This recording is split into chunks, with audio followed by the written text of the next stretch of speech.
Greetings, fellow Canadians. I would like to share with you a concern of mine. It is common to a very small, but thanks to the internet, growing minority of people. My concern regards paper money. Specifically, what defines the Canadian dollar?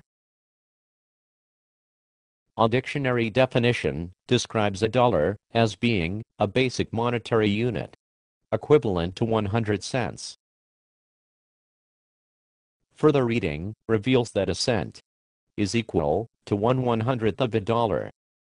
This tautology is clearly an unsatisfactory answer. Units of measure that are used within Canada are clearly defined within the Weights and Measures Act. This document legally defines the terms expressed within. For instance, a meter is not defined as simply being a measure of length equal to 100 centimeters, but as, please bear with me, quote, equal to the distance traveled by light in a vacuum during 299,792,458th of a second, end quote. The second is also defined precisely as being, quote, 9,192,631,770 periods of the radiation corresponding to the transition between the two hyperfine levels of the ground state for the cesium-133 atom. End quote. Now, as seemingly arbitrary as these definitions may be, they do nevertheless define the terms in a precise manner. These measurements do not change, as they are defined by a measurable and external standard. The dollar is also a unit of measurement, that being one of money. But it seems unique when compared to the other units of measurement, that the dollar does not have a formal definition. In fact, it is constantly changing in value. How can something that is constantly changing in value be used as an effective unit of measure? On the official homepage for the Bank of Canada, there is a picture of the Ottawa headquarters with an underlying caption. It reads, "We are Canada's central bank. We work to preserve the value of money by keeping inflation low and stable." Inflation. Now that is a very interesting term. Historically, inflation referred to the expansion of the money supply, analogous to a balloon being inflated with air. Then, it changed to describe the phenomenon of rising prices. More recently, it now refers more and more to asset prices. Deflation, the opposite of inflation, has similarly changed. So, in the 1960s, we had inflation, that is to say, an increasing supply of money. In the mid-70s and early 80s, we also had inflation. But, at that time, it referred to rising consumer prices. Nowadays, we hear a lot of fearful talk regarding deflation. This now refers more to falling asset prices, such as for houses and the stock market. So what is the problem? Well, without a standardized unit of measure, it becomes difficult and potentially impossible to gauge progress or to forecast into the future. While the official prognostications today are concerned with deflation, that is to say, declining asset prices, the amount of new physical dollars in circulation has risen from 44 billion in 2005 to over 56 billion today. That is a 26% increase. This will lead to higher consumer prices. We, nearly all of us, will have to work longer and harder to maintain our standard of living. Newly created dollar bills do not add wealth to a society. Instead, it transfers wealth from the people who already hold dollars to those people who receive the new money. It places pressure on consumer prices to increase. This hardship most affects the poorest segments of society.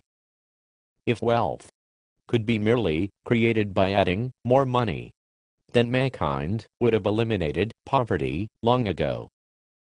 New money distorts markets as it moves preferentially into certain sectors, bidding up prices in those areas first receiving it. This creates a boom. Business owners, believing the booming market represents real demand, create more infrastructure.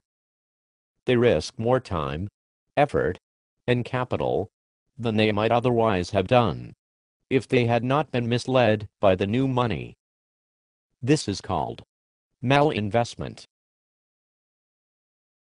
Recessions are caused when the misallocation of these resources is realized. In effect, a recession is the market outlook returning to a more accurate appraisal of reality. It is a painful yet curative process. However, during a recession, governments take populist actions to avoid the economic hardship incurred from the liquidation of malinvestment. They seek to prop up the misallocated capital which sought the mirage of profits caused by the newly created money. This simply postpones the inevitable correction, and by doing so, compounds its destructive effects. Those attempts are funded with additional new money that in turn sparks yet another inflation-induced boom. This, in essence, is the boom-bust cycle. However, this is not how the process is taught in universities across the country. It is described instead as an intrinsic feature of free markets. In reality, it is an inevitable result of increasing the supply of money.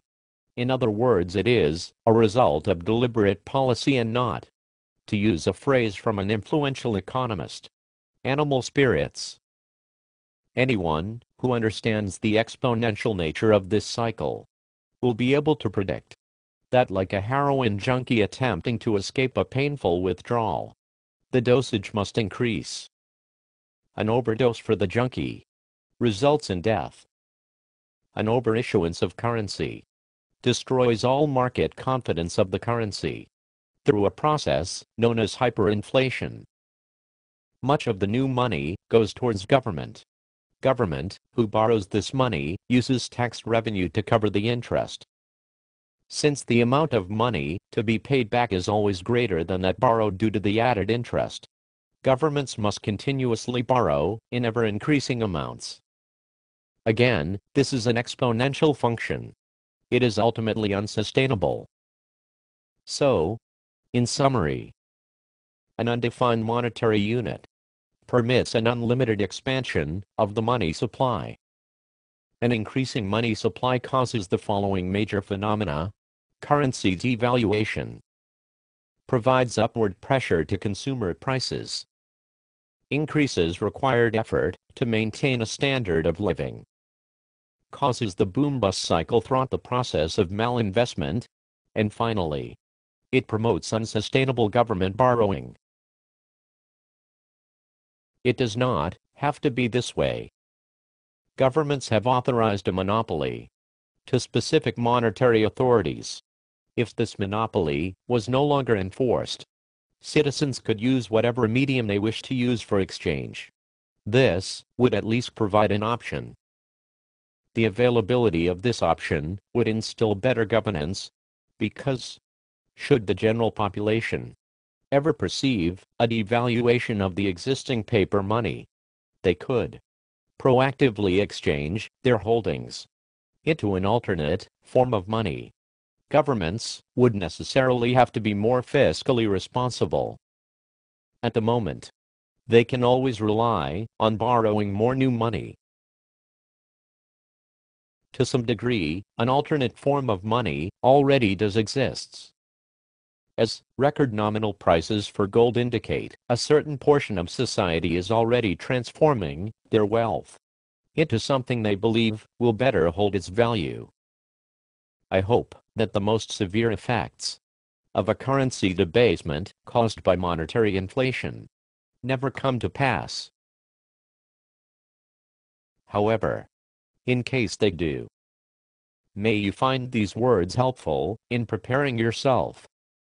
Thank you for both your time and attention.